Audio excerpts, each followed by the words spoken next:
आगे की लीलाएं संपन्न नहीं हो सकी। तो आज अक्रूर जी नंद जी के महल में आए। माता यशोदा भोजन कर रही थी, पेला निवाला मुंह में लिया। इधर नंद जी ने पूछा, कहिए अक्रूर जी कैसे आना हुआ? तो अक्रूर जी कहते हैं, कृष्ण बलराम को मैं लेने के लिए आया हूँ। और जैसे ही ऐसा कहा, यशोदा के हाथ से वो निवाला छूट गया और दौड़ करके गई।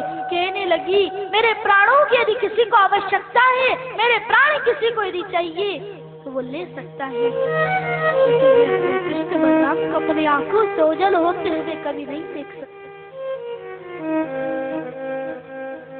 कभी नहीं देख सकती। मेरी कन्या को अपनी आंखों से ओझल होते। आज कन्या जिद करते हैं, मैया हमें मथुरा जाना है, हमें मथुरा जाने दे मैया। नंद जी ने भी कहा, अरे कब तक छुपा करके रखोगी, कभी ना कभी तो इन्हें जाना ही होगा। तो नंद जी उन कृष्ण के सखाओं के साथ रात्रि में प्रस्थान कर गए। और जब कन्हैया ने उठकर के महल का द्वार खोला तो लाखों गोपियां बैठी हुई हैं और उन्हीं के बीच में श्री राधे रानी विराजमान। कहते हैं, अरे ये विधाता ने कैसे लीला रची। अरे जब कन्हैया को हमारे पास ही नहीं रखना था तो हमें उसने मिलाया है, उसने मिलाया है क्यों? हमें तो लगता है कि विधाता ही क्रूर बन करके अक्रूर के रूप में यहाँ पर आया है, स्वयं क्रूर बन कर। ये कौन सी परीक्षा हमारी ले रहे हो कन्हैया? हम अपनी आंखों से ओझल होते हुए आपको नहीं देख सकती। उसके रथ में बैठ कर के जाने लगे। तभी मैया यशोदा अंदर से गिरती उठती आई और कहने लगी, अरे रथ रोको, कोई तो रथ रोको। और कृष्ण बलराम दोनों रथ से नीचे कूद पड़े और जाकर के मैया के अंत से लिपट गए। यशोदा कहती है, कन्हैया तुमको भूलेगो तो नाय, मैं कितनी निष्ठुर कि एक मिट्टी की मटकी फोड़ने के बदले मेरे को उखल से बांध दियो। मैं कितनी निष्ठुर कन्हैया। जरूर यही बात से क्रोधित होकर के तू जा रहे हो हे गोपाल, तुमको भूलेगो तो नहीं।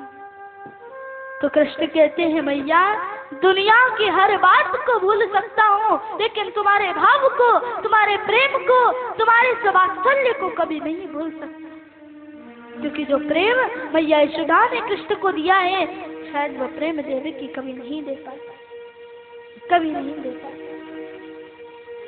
और आज कृष्ण जब जाने लगी, जहाँ तक रथ दिखता रहा वहाँ तक ब्रजवासी देखते रहे। रथ दिखना बंद हो गया, रथ की ध्वजा दिखते हैं, रथ की ध्वजा को भी कृष्ण के सखा वे ब्रजवासी देखते।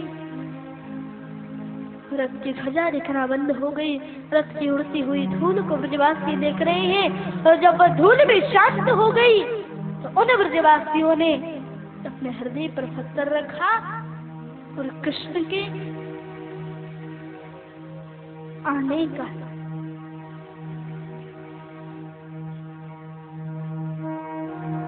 इंतजार सारे ब्रजवासी करने लगे।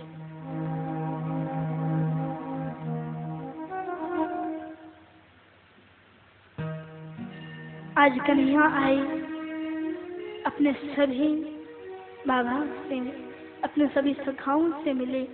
नंद बाबा से कृष्ण मिले और कृष्ण ने कहा, बाबा हम मथुरा भ्रमण करना चाहें, हमें मथुरा भ्रमण करना। तो नंद जी ने मना कर दिया, नहीं कन्हैया, अरे ये वृंदावन नहीं है, यहाँ तेने काऊ से सारो कह दी तो झगड़ो है जाएगा। बोले ना बाबा, अरे हम काऊ से कछु भी ना कहेंगे, केवल एक बार हमें मथुरा भ्रमण करने के लिए जाने दो। तो आज कृष्ण जब निकले गलियों में होकर के, कंस ने सबसे मना कर दिया, कोई कृष्ण का स्वागत नहीं करेगी। लेकिन जो माताएं बरसों से आस लगाए बैठी थी कि कब हमें हंसी देने वाला वापस आएगा, उसके स्वागत की खुशी में हम कुछ नहीं करेंगे, तो अपने महल की अट्टालिकाओं पर खड़ी होकर के कृष्ण और उसके सखाओं के ऊपर सारे माताएं फूलों की वृष्टि करती, फूलों की वृष्टि करती। और आज सखा कृष्ण की उंगली पकड़ करके एक नन्हा सा सखा, एक छोटा सा सखा चल रहा था। तो सखा ने कहा, देख रे कन्हैया, हम वृंदावन से मथुरा में आए और मथुरा भ्रमण करने निकले ही तो हमारे ऊपर कैसे फूल फेंके जा रहे हैं। और सोचो, जब मामा कंस के द्वार जाएंगे तो कैसा हो। कन्हैया ने सोचा, इन्हें क्या पता कि कंस ने हमें मारने के लिए बुलाया है। इनको तो ये लग रहा है कि मामा जी हमारे आने की खुशी में घी बूरे की थाली लिए द्वार पर खड़े होंगे। इन्हें क्या पता। लेकिन आज कृष्ण के सखा कहते हैं, कन्हैया हमारे तो स्वागत है रो, और हमारे पास ढंग के वस्त्र भी नहीं है। तो आज एक धोबी के पास गए और धोबी से कहा, मामा जी आप कुछ देर के लिए हमें ये वस्त्र दे दो, हम शाम को आप वापस दे जाएंगे। तो वह धोबी डाक कर के पड़ा और बोला, ग्वारियों कहाँ से आ गए तुम? हाँ, महाराज कंस के कपड़े पहनने की चाह रखते हो, जाओ यहाँ से, वरना जो काम महाराज कंस बाद में करेंगे वो काम अभी कर दूं। कंस बोले, हम तो आपसे मामा जी कह रहे, आपको तो बड़ी गुस्सा लग रही। हाँ, तो धोबी को गुस्सा आया और डंडा लेकर कृष्ण को मारने के लिए दौड़ा। तो वो जो छोटा सा सखा कृष्ण का हाथ पकड़ कर चल रहा था, उसने कहा, कन्हैया आज अपने पूतना वाले हाथन ने दिखाए दे, पीछे होगी तो हम देखेंगे। तो जैसे ही धोबी डंडा लेकर के मारने के लिए दौड़ा, तो मेरे डंडे से कन्हैया ने अपना छोटा सा हाथ उठाया और एक धोबी के गाले पर मारा कि उसका जो धड़ था उसका सिर धड़ से अलग हो गया। और कहा कि जितने वस्त्र चाहिए पहन लो, सारे भाग गए, भागो भागो भागो, पूतना मारे में बारो आ गए हो, छड़ावने तुम्हारे में बारो आ गए हो, अघासुर मारे में बारो आ गए, भागो भागो। सारे भागने लगे।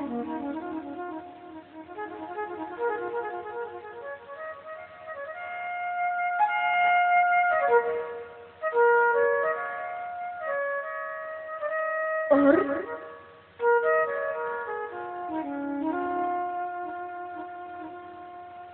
जब भागने लगी तो कृष्ण ने सारे सखाओं से कहा, सभी ने सुंदर सुंदर वस्त्र पहन ली। अब देखो, चमकीले चमकीले वस्त्रों को देखकर पहन तो लिया, लेकिन सखा है 3 हाथ के, वस्त्र है 20 हाथ के, बाजू 1.5 हाथ नीचे लटक रहा हो। अब तो और भी शर्म लगी, देखना कन्हैया बिना झाड़ू के सड़क साफ है रही। तो दर्जी के पास गए, दर्जी से कपड़ों को सही तरीके से सिलवाया। सुदामा नाम के मालिक के घर गए, वहां से सुंदर माला पहनी और अब कमी रह गई केवल चंदन की, केवल चंदन की कमी रह गई। तो सामने से एक विचित्र प्रकार की नारी को जाते हुए कृष्ण ने देखा, उसका नाम था कुब्जा। तो कन्हैया उसके सामने गए और कहा, सुंदरी आपका परिचय बताओ, आपको अच्छा लगे तो अपना परिचय बताओ, और बहुत अच्छा लगे तो हम सभी को चंदन लगाओ कि मैं कुब्जा हूँ। वैसे तो मेरा नाम शैलेंद्री है, लेकिन मेरी कमर 3 जगह से टेढ़ी होने के कारण ये लोग मुझे कुब्जा कहते हैं, त्रिवक्रा कहते हैं। तो आज कुब्जा ने सभी को सुंदर चंदन लगाया और जब कन्हैया को चंदन लगाने लगी तो उसकी मन रूपी समुद्र में आनंद रूपी हिलोरें उठने लगी। आज कृष्ण सोचते हैं, अरे इसे हमें चंदन लगाया है, हमें भी इसे कुछ देना होगा, अरे इसे भी तो मानवीय गुणों से जीने का अधिकार प्राप्त होना चाहिए। तो मेरे कन्हैया ने एक पैर कुब्जा के पैर पर रखा, 3 उंगल कुब्जा की ठोड़ी से लगाए और जरा सा झटका दिया कि वो तो परम सुंदरी नारी। और आज कंस की धनुष शाला में कृष्ण पधारे और बाएं हाथ से धनुष को उठा लिया और उठा कर के दाया हाथ लगाया है कि धनुष जो था उसके 2 टुकड़े।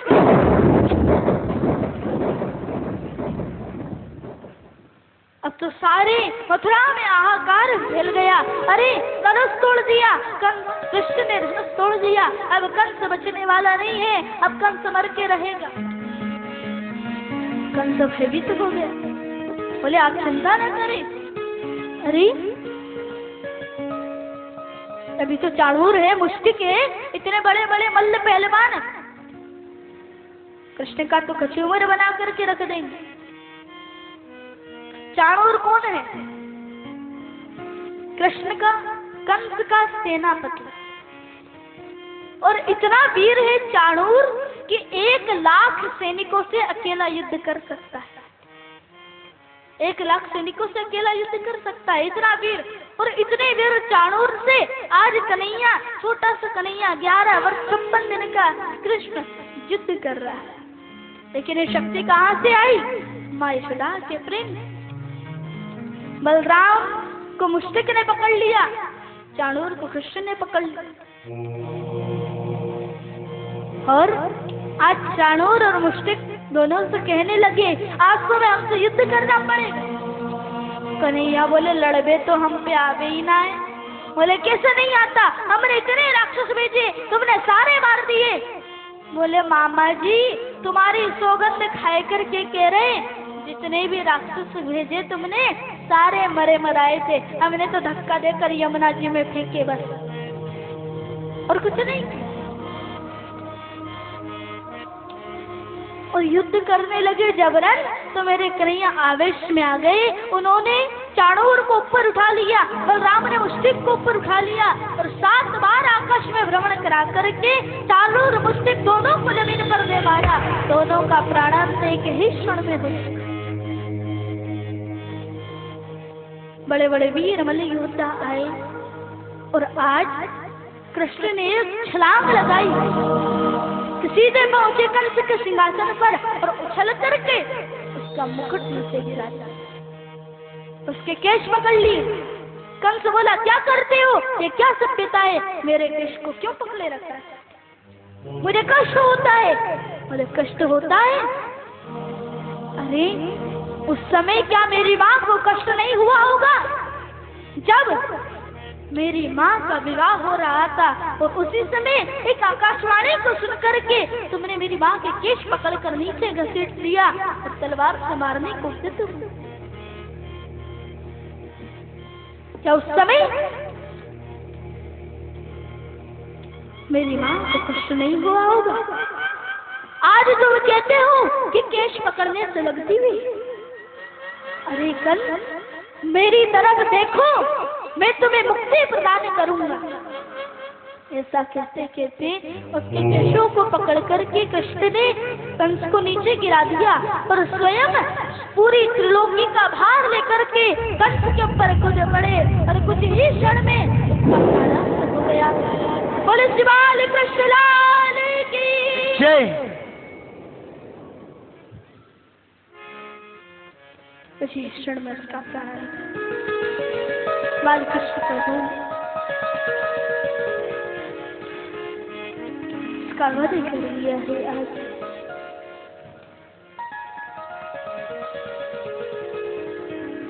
राज अपनी माँ पिता के पास में भगवान श्री कृष्ण गए, क्योंकि नीति शास्त्र कहता है कि अभिवादनशीलस्य नित्यं वृद्धोपसेत् चत्वारि तेषां वर्धन्ते आयुर्विद्या यशोवनम्।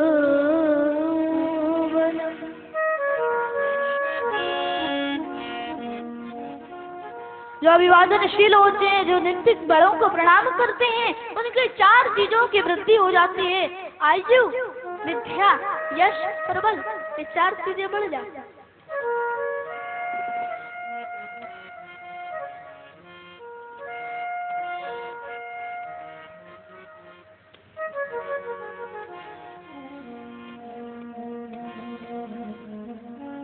आज मेरे कन्हैया को गुरुकुल भेजा गया, उनका वहाँ मंडन संस्कार हुआ, यज्ञोपवीत संस्कार हुआ और वहाँ पर सुंदर शिक्षा कृष्ण ने प्राप्त की और एक सुदामा नाम के मित्र के साथ, सुदामा नाम के ब्राह्मण के साथ उनकी आज मैत्री हो गई।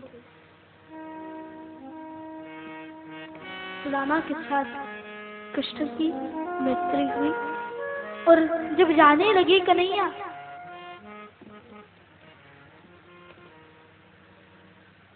तो कहते हैं कि सुदामा, एक बार मेरी मथुरा नगरी तुम आना, जरूर आना। और आज जब से कृष्ण मथुरा में आए हैं तो कृष्ण किसी से वार्ता नहीं करते हैं, शांत बैठे रहते हैं। हर समय वृंदावन का दर्शन उन्हें होता रहता है। आज माता देवकी कृष्ण के लिए भोजन बनाकर के लेकर के गई और जब कृष्ण के लिए सुंदर थाल में भोजन सजाकर के लेकर गई, देवकी को देखते ही कृष्ण को मैया यशोदा का ध्यान आ गया और वहीं पर वे हिलकियों से रो पड़े। देवकी ने थालियां रख दी और वह स्वयं जी के पास दौड़ती हुई आई है और कहती है कि पता नहीं क्यों आज पहली बार मैं कृष्ण के लिए अपने हाथों से भोजन बनाकर के लेकर के गई और आज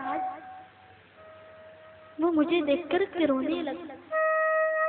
बलदेव जी कहते हैं कृष्ण के स्वभाव से मैं भी परिचित नहीं, यदि कृष्ण के स्वभाव से मैं परिचित होता